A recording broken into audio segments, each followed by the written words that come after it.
So I recently watched the 2002 The Grudge and did not like it. I did not think it was a good film, but I decided to watch The Grudge 2 from 2003. I gave it a chance, and while I still think it's not a good film, there is one scene that I absolutely adored. I thought it was fabulous and eerie and beautiful. I think the narrative here is not as good as it was in the first film. As I mentioned in that discussion, I do think that the story is well written. It's told in a way that's pretty interesting, but it wasn't scary. Whereas this film, I don't think the narrative was as good, but I think the horror was maybe slightly stronger. This was released, as I said, in 2003. It's written and directed by Takashi Shimizu, and this one is focusing primarily on a continuation of the curse. This time it latches onto a pregnant actress called Kyoko, and the narrative is just so dull. I liked this story even less than I did the first story, and I don't think this one was as well written. I don't think the pacing was as good. I don't think it was as engaging. Not that the first one was that engaging, but I don't think the story was well executed at all. And I still don't think it's a scary film. I didn't come away from this satisfied with the experience as a horror fan, and I still feel like, as is the case with the first film, there were maybe 5 minutes of genuinely eerie moments. But, as I said, there is one scene that I loved. And all I will say is that it involves hair. Any of the aspects here that involve hair, I genuinely liked. And something that I did praise with the horror aspects in the first film is continued here.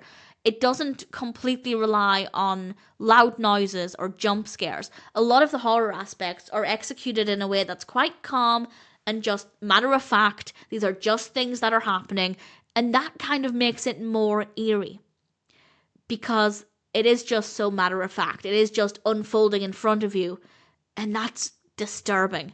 And I just wish they did that more. I wish they amplified that even more. And while the narrative itself would still need some work, it could have been a stronger film as a horror. But the few horror moments that I genuinely did like, I would happily watch again. And in fact, I did. I did seek out a particular scene on YouTube. Well, I googled it to see if anybody else loved it, and people have uploaded it. So there are a few moments that I genuinely like, and that makes it an improvement on the first film, where I didn't really like anything apart from I liked the approach with the horror aspect, but it still wasn't very strong. But here, there are elements that I genuinely enjoyed. It's just unfortunate that they were very brief. Do I recommend it? Honestly, I have no idea. I guess if you're curious, check it out. If you didn't like the first film, I'd say maybe still give this one a go, because, as I said, while I think the narrative is weaker here, I think the horror aspects, for me at least, were more interesting. The use of sound was quite strong, so I have more to praise here, even though the story itself I don't think was as well written.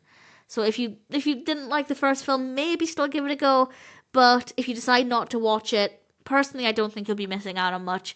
I really think it could have been so much scarier, even taking the approach that they did. We needed more of it. We needed less downtime. I think that's the biggest issue. So I'm not going to continue. And this is also because I don't love a lot of the more recent ones as well. I have seen some of the more recent films in the Grudge series, and they weren't very good. So I'm not going to watch any more for now. I don't know how many more there are, but I think there are definitely a couple that I haven't seen. If there are any that you genuinely think are very scary, by all means tell me. I might look into them, but for now, I think I'm going to leave it here at The Grudge 2 from 2003. Happy enough to recommend them if you're curious. Come to your own conclusion. You might like it more than I did, but personally, for the most part, I'm just kind of disappointed.